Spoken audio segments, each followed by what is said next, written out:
咁我就係救濟溫電減力學校，咁我哋位於即係屋邨學校為主。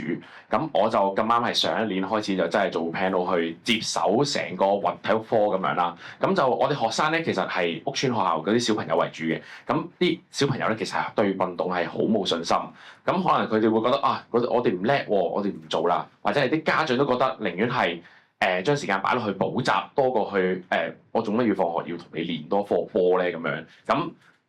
所以咧，當我接手嘅時候咧，我要慢慢係從呢個叫做小朋友嘅心態啦，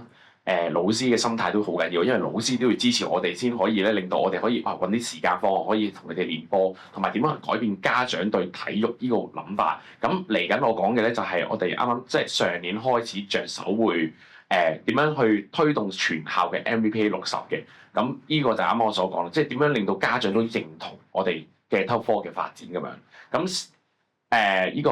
我哋去到合嘅，係啦。咁咧就首先咧就真係要由個時間表嗰度咧，真係校長咧好好嘅。咁就真係將成個時間表咧規劃到咧，其實同啱啱提過小學好相似嘅。上晝咧就係上堂，下晝咧就係玩活動。咁我哋活動咧分幾樣，即係當然有導修啦、閱讀啦。咁其中一個咧叫做多元活動呢個時間咧，其實就係正正佢就係俾我哋放手去同嗰啲小朋友去即係推動你嘅運動咁樣。咁其實計翻咧，我哋上課前啦7點半到8點半呢個時間咧，我哋全部係攞晒嚟做一啲叫做預備隊啊、校隊嘅訓練嘅。只要佢想玩，無論佢1至6年級都好，只要佢肯報名咧，家長早少少帶小朋友翻嚟咧，我哋係有晒所有嘅專項訓練，有晒教練咁去同佢哋一個叫做有系統性嘅訓練，係啦。咁就晏晝呢啲體育課啊，放咗學之後咧，基本上我哋有好多校隊訓練，一陣我都會同你哋講嘅咁樣。咁星期六日其實都會有訓練嘅，係啦。咁就所以基本上只要小朋友佢肯玩，家長肯支持我哋咧，我哋一定會俾機會佢發揮。好，咁嗱。時間表一改咗嘅話咧，咁我就開始着手就會諗點樣喺個時間表裏面令到多啲同學仔係中意運動先，係啦。咁因為我如果單單做一啲即係我同佢哋想俾佢哋玩啊、打波啊，可能佢哋未必會主動啊。即係就 even 你放即係我哋叫做即係五色叫鬆一鬆咁樣啦，好多設施去借俾佢哋啦。咁有啲同學仔會選擇係咩咧？行埋側邊傾下偈啊，曬下太陽。就算特別女同學咧，可能坐喺側邊，唔好搞我啦咁樣。咁所以我哋會推動咗一個叫做班級杯咁嘅一整年嘅活動嚟嘅。咁就連每一班嘅小朋友咧，一定要全部人一定要一齊玩嘅。我哋班級杯咧係分有啲係叫做精英項目，籃足球、排球呢啲真係要識打嘅。有啲項目咧係體適能為主嘅。總之你識跑啊，或者你肯落到場咧，你都可以參與到。又從而去推動埋，連個老師可以見到啦，個班主任係做教練嘅角色，佢一齊去為咗嗰件事，為咗運動呢件事咧，去準備啦，去贏輸都好，咁佢一齊經歷呢樣嘢，從而去令到大家都中意玩運動。係啦，咁啊第二個咧就係我哋都會係好多嘅新興運動啊，因為有時咧其實我哋即係好認真咁講，體育老師咧未必識晒咁多項嘅運動嘅，真係要靠一啲咧叫做專業嘅教練。咁好好啊，即係動感校園咧其中一個計劃咧係如果啲老師即係我哋學校冇乜資源嘅話咧，可以用動感校園呢個計劃咧係入到課程，其實佢會做一啲即係推廣嘅免費嘅推廣。咁反而喺當中咧會見到一啲小朋友，原來佢識踩滑板，再問起，原來佢出邊有踩滑板喎，原來我哋都唔知道嘅，真係。咁可能有啲同學仔係打開 rugby 嘅，咁就要透過一啲咧咁嘅新興運動嘅推廣咧，我哋佢哋老師先會知道原來原來有啲小朋友係我哋學校係冇提供到嗰啲項目，而佢又出邊又有玩開嘅，咁我哋又會唔會又可以搞多少少一啲叫做另類嘅運動班俾佢哋咧？咁樣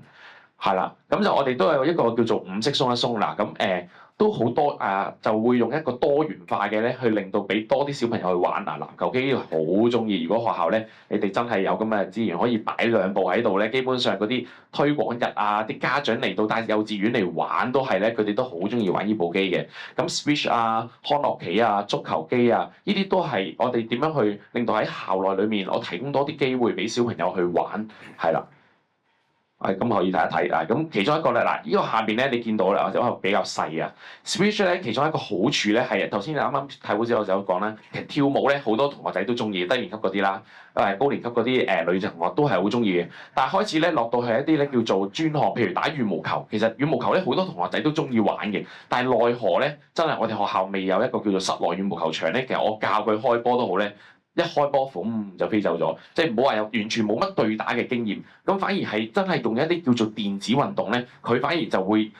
即係唔可以話一模一樣，但係起碼佢哋都可以享受到嗰種對打嘅模式，同埋有啲同學仔可能對於嗰個運動未有信心嘅時候咧，我反而係用部 Switch 俾佢教佢點樣去打開波咧，佢慢慢又會中意喎，之後我再攞翻真正嘅球拍教佢打咧，其實都係一個契機，令到小朋友點樣去即係中意運動啦咁樣。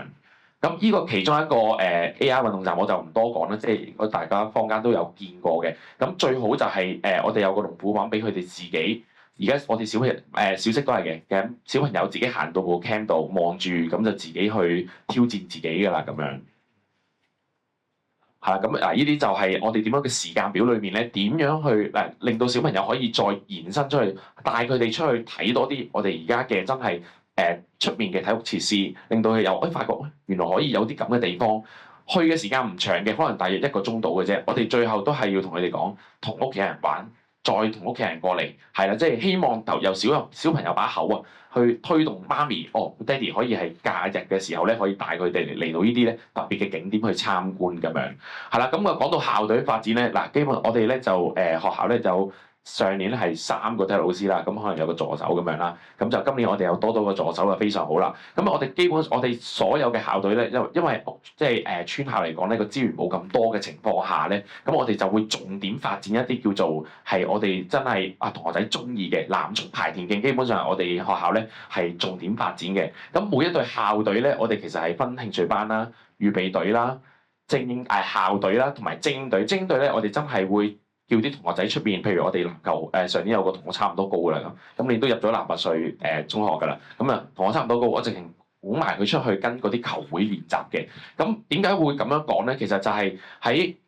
即係可能小朋友咧喺冇信心做運動嘅情況下咧，我可能係細年級或者即係一嚟就叫佢入校隊嘅，反而我由1年級開始我就要俾到個機會，或者同到家長講，其實只要小朋友你想做運動。或者你想做校隊，頭先講即係我哋會有啲型，即係嗰啲哥哥見到，哇！你想好似佢咁勁喎，其實唔係話突然間一步登天嘅，係可能由開始興趣班開始培訓起嚇，咁令到家長其實都有個方向，即係因為可能我哋啲家長未必會太過對運動嘅即係叫做訓練有個方向，咁我哋就要提供個方向俾佢，話俾佢聽，其實你可以點做。你可以點樣去令到小朋友去發展佢哋嘅才能啊？咁樣咁除咗一啲主項咧，我哋其實都有好多其他另類嘅運動。點解今年會即係上一年會搞咁多另類？就係因為改咗時間表之後咧，發現咧原來好多同學仔係識玩其他嘢嘅，龍獅啦、跳舞，我哋有街舞啊、高低舞啊、單車啊、匹克球啊、跳繩啊，即係我哋盡可能，我有時間咧，我都會將即係會搞一啲咧另類活動咧。其實發現全部小朋友咧最感動嘅一刻係咩咧？就係全部小朋友參加校隊嘅小朋友咧，全部面孔係唔一樣嘅。呢樣嘢先係我哋覺得係要繼續要發展多啲運動，係啊，因為如果你話全部同學仔都係一個同學仔又玩 A 又玩 B 又玩 C 咧，呢個唔係推動緊全校嘅運動，咁係純粹係發展緊個別嘅同學仔啫。咁反而係我哋希望係發展多啲運動係俾啲即係點講？大家唔同目標嘅，真勝還真勝，表演還表演，開心還開心，係啦。咁多數呢啲全部校隊發展咧，你見到啦，我哋所有嘅學界比賽啊，出去參賽咧，一定叫家長去嘅。點解咧？因為家長去到佢哋着緊個書，只要佢哋着緊輸贏，以後你嗰隊校隊咧，基本上你都唔使愁噶，佢會逼翻你轉頭噶，係啦。咁就即係可能佢會即係。早2日佢先田徑隊問我啲家長，因為一開始田徑隊啲家長咧唔中意跑步嘅，即係唔中意小朋友落嚟跑步嘅。帶完佢出去比賽完之後咧，想贏翻隔離學校喎，佢就會問翻我阿 Sir 幾時報比賽啊？佢會調翻轉頭係 push 翻你轉頭。咁所以有家長嘅支持其實係好緊要咁樣。咁我就會透過叫佢哋嘅參與，令到佢哋都中意運動咁樣。係啦，咁去到啦，教師運動都係一個好緊要嘅範疇。頭先我所講啦。真係老師其實係好緊要，即係譬如我帶咗班小朋友出去比賽，咁究竟佢個課程一定會影響咧上堂嘅課程啊課時。咁如果佢都當然如果老師都唔支持我哋嘅話咧，其實我好難可以繼續再做落去。咁就希望可以透過一啲運動，即係譬如有時我哋都會開一啲叫做運動嘅時段，俾啲老師去鬆一鬆放鬆啊。老師都要放鬆嘅，其實係啦。咁就嚟緊我哋都可能會揾啲專業嘅導師去同啲老師可能定期星期五又整下啲瑜伽班啊，即係等佢身心靈都健康啲嘅情況下，原來運動都係咁緊要嘅。咁見到呢啲啦，我哋有啲師生賽，嗱呢啲師生賽大家都玩得開心咧，咁就慢慢令增加到個師生關係啦，又令到老師都認同運動嘅時候咧，我哋成間學校推動呢個運動咧就更加容易啦，係咪？嗱咁但係去到下一 part 咧就係咩咧？其實係開始咧越嚟越多運動啊！即係基本上咧，唔係淨係我體育組要發展，可能你特工組啊、訓輔組啊、嗰啲叫做生涯規劃組啊，其實好多組咧開始全部要搞活動咧，一定係擺晒喺學時裡面。咁開始今年咧，我哋就即係要諗一諗點樣將真係嗰個運動嘅時間去延伸到去課後啊、家長咁樣啦。咁嚟緊我都有幾個即係平台可能講一講，咁可能簡略講一講嘅啫，係啦。咁呢一個咧係我哋真係上一年開始用嘅，叫做Learning Fun 網上電子學習平台。咁我可能嘅坊間有啲同工都用緊嘅。咁佢好處咧，真係第一就係佢哋嗰個叫做知識層面上面，佢要補翻佢哋嘅運動。即係我成日都同小朋友講，你做運動係啦，唔叻咧唔緊要嘅，我哋有課程，你知道點樣玩都好緊要嘅。咁同埋咧，佢會有一啲咧叫做小朋友自己去拍片去挑戰咧。個體適能嚟緊體適能，因為呈分試啊嘛，咁我哋都係用呢樣嘢啊，佢點樣先攞到高分咧？咁緊家長都知道嘅，係啦，咁可以望一望呢個。咁同埋咧，最緊要係呢個每日嘅 MVP 60咧，我哋每一日咧會 set 一啲叫做體能嘅活動俾佢翻屋企做。咁係啦，咁佢可以做，或者佢可以下邊咧根據翻下邊，我自己其實有自己做校隊訓練嘅，係啦，咁就可以望一望。咁佢最好就係佢而家佢因為佢有4樣嘅。呢個應該係有條片可以睇睇咧，咁佢可以直接撳到入去咧，佢就直接可以睇究竟點樣做啦。然之後咧就可以自己，譬如我哋 set 咗目標嘅，同 E 級嘅同學仔，總之佢做10下就完成㗎啦，咁樣，咁就佢就自己去拍片，所以呢個係啦，我個樣嚟嘅。咁佢係啦，咁啊佢自己做嗱，佢好有好處咧，真係佢係你做得唔啱咧，佢唔計嘅，你一定要做啱晒佢成個動作咁樣。佢就落啦，咁我試咗一下咧，係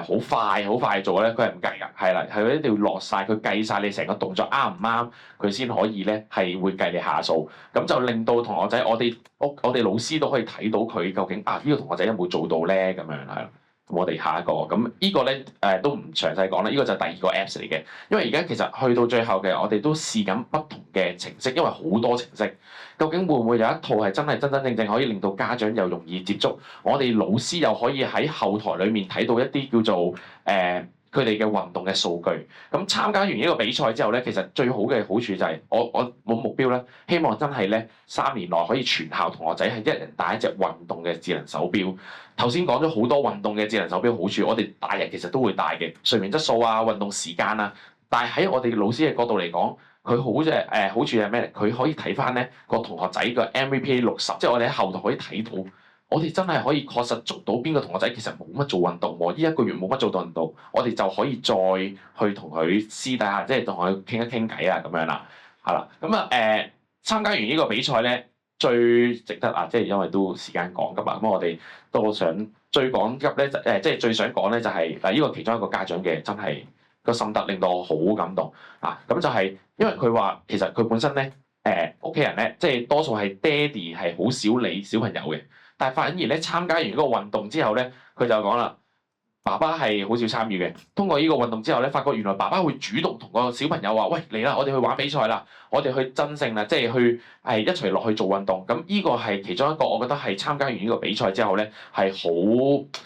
好值啊！我覺得呢個係值得嘅一樣嘢。咁係啦，咁去到最後咧，大家可能 concern 就係參加比賽嘅時候嗰啲行政啊，呢個一開始我第1年參加都有咁嘅擔心，哇，好忙咯喎，我仲要搞個比賽，仲要搞佢哋啲手錶，我完全唔識喎，完全唔緊要。Acon 咧非常好，佢哋係會搞埋家長講座啦，會嗰一日咧幫我收埋錢啊，教埋啲家長帶錶啊，教埋佢哋用 Apps 咧，咁就完全咧應付晒家長嘅問題，仲要咧。比賽嘅時候咧，我哋開咗 WhatsApp group 嘅，佢哋24小時隨傳隨到啦，基本上即係家長一有問題咧，即喺個 WhatsApp group 問咧，咁其實Archon嘅團隊都非常好，可以直接幫我解決，所以完全老師係唔需要擔心咧嗰啲咩後台問題嘅，咁就希望多啲學校可以繼續參加呢個即係呢個 STEM 嘅智能嘅手錶大賽啦，咁樣 thank you 係。好多謝尹主任嘅精彩分享，我哋都請 Anna 頒發翻個感謝狀，唔該晒。